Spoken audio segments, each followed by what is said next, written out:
I plummeted down through that weird sky towards a great turbulent ocean that roared and swelled.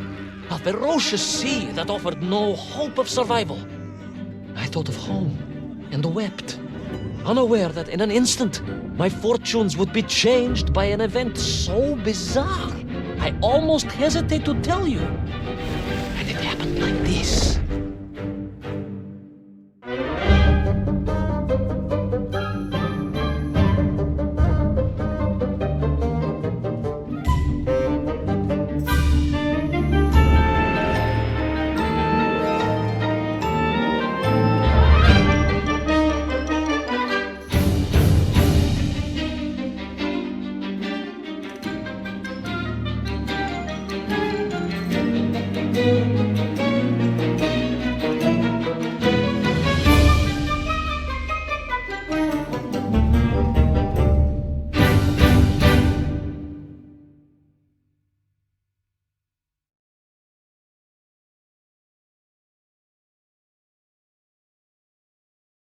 A giant whale? It was huge, General. You were swallowed by a giant whale. Yes, General. You look remarkably well for a man who was swallowed by a whale. I am blessed with a strong constitution, General.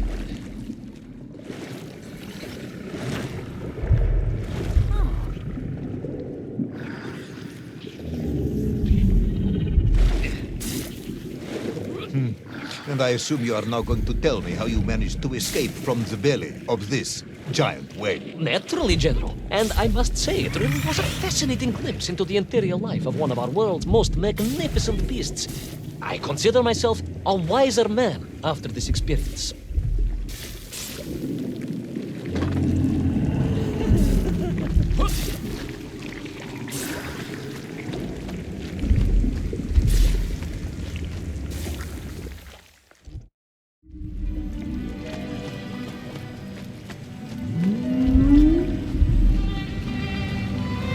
Extraordinary place, General.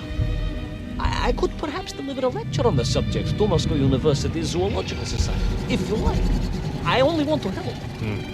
The Moscow University Zoological Society has, I suspect, better things to do than listen to the ramblings of a man who claims he was swallowed by a whale.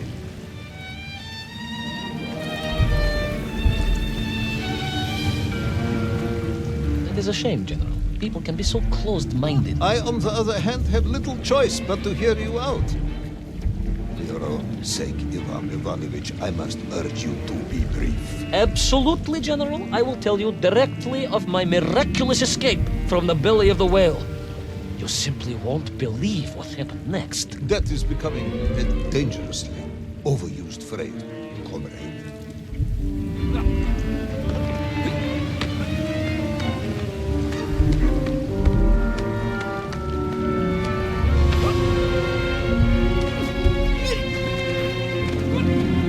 So I found myself deep within the whale's organs. A strangely beautiful place. A sort of fleshy wonderland. A glade of polyps and globules. A landscape as awe-inspiring in its way as the forests and mountains of Altai. Oh, my home, General, that I yearned and longed for and only hoped, as I hope now, that I might one day see again. I think we're all longing for home at this point. Oh, with warm slippers, a mug of steaming Spitzin and a roaring fire. Not far from home, trapped inside a monstrous fish with only the strange and evil-looking worms that infested its gut for company. With only one's dedication to one's country and mission to keep one from falling into despair. But no, General, I could not. I had to escape, to find little Orpheus and my way back to the surface and home.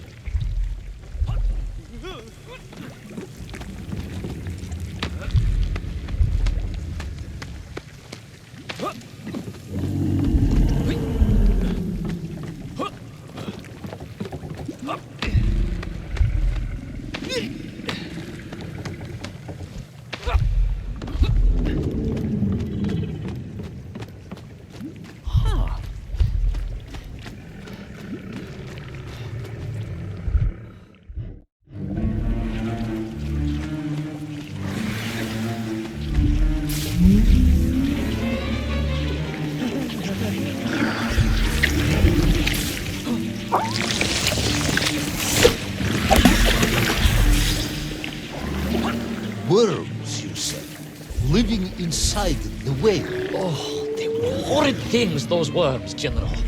And most unwelcome. Parasites.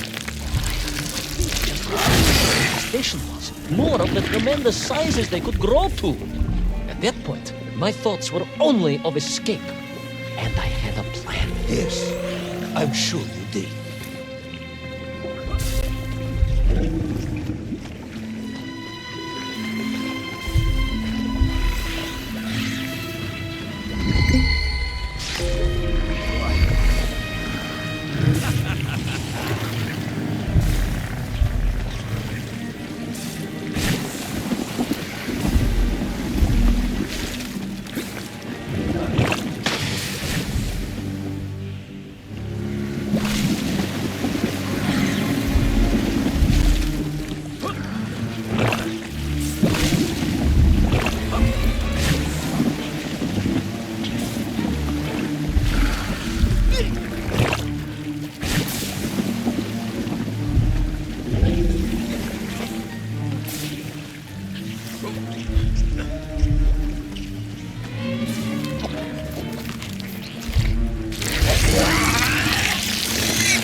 They made your Sibirya'nın whale sick. Wherever they attached themselves, the flesh began to turn gray and die. It was a truly distressing sight.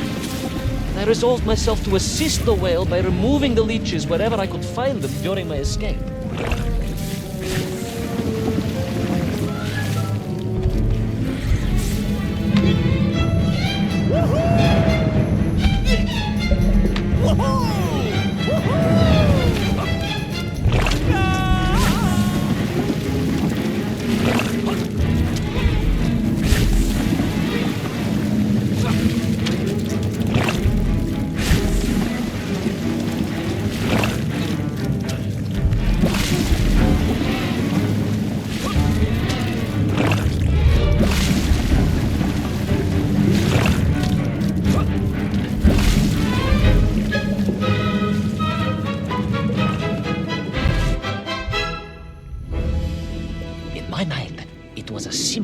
General.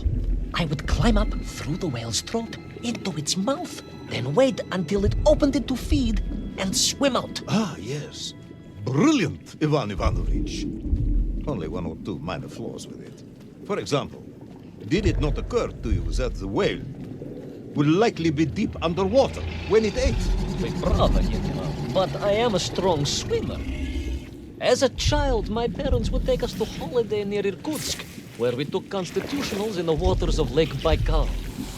In fact, my mother often called me her маленький морской котик.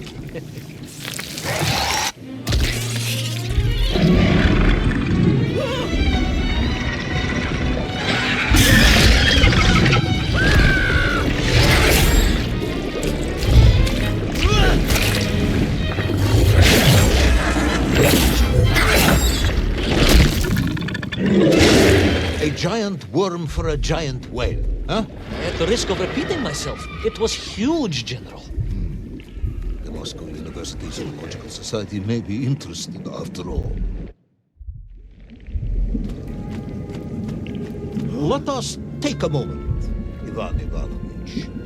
Your ridiculous plan to escape through the mouth of the whale failing, you would now have me believe you had embarked on some misguided crusade to free it of the worm infestation. To what end, exactly? When one suffers, we all suffer, General.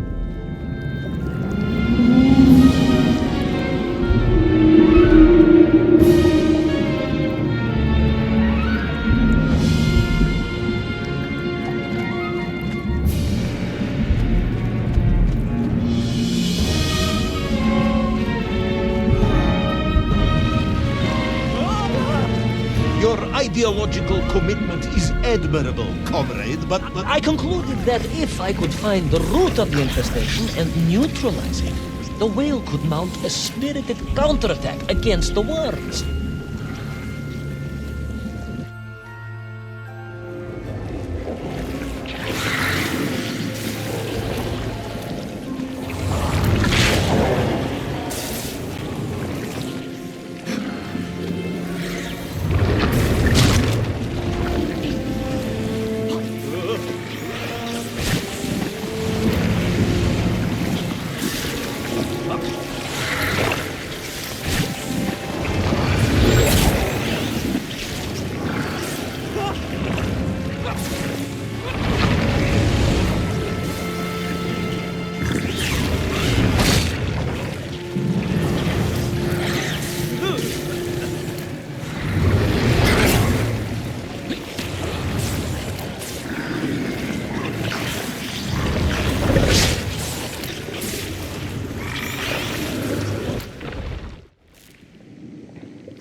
And then, victorious, the whale would surface to expel the remaining poisonous muck and slime from its body. And at that point, I could escape through the nearest convenient orifice. In this case, most likely the blowhole. That is the most revolting thing. Henry, we are Russians. We have withstood the sheer force of nature and history and emerged triumphant. An expedition through the nasal sphincter of a gargantuan whale is nothing to us.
I suppose you would have me believe that the whale was grateful to you. Oh, well, General, that would be presumptuous. I doubt it was even aware of my presence. But I had more immediate problems.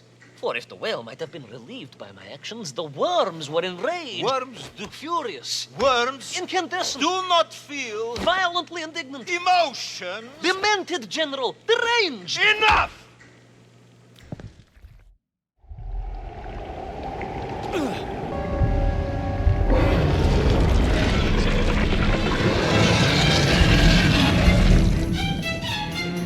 Where is Little Orpheus? Where is my bomb? Unless you are trying to tell me the whale smashed that as well. No, it did not, General. That would be absurd. No, Ivan Ivanovich, you are absurd. Your story is absurd. This whole ridiculous fairy tale is absurd.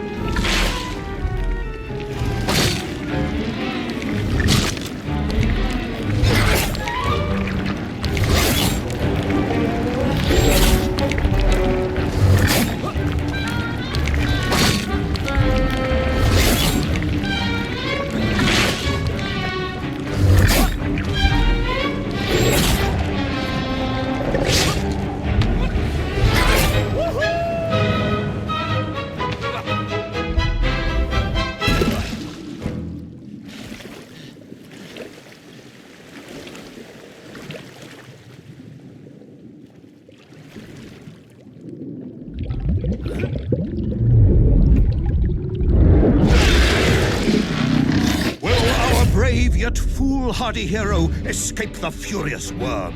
Will he be doomed to spend his days trapped in the innards of a bad-tempered cetacean? Where is the whale swimming to in such a rush? And what will it do when it gets there? Is the general about to lose his temper and order the cosmonaut shot? All of these questions and more must surely be answered in the next exciting episode of Little Orpheus!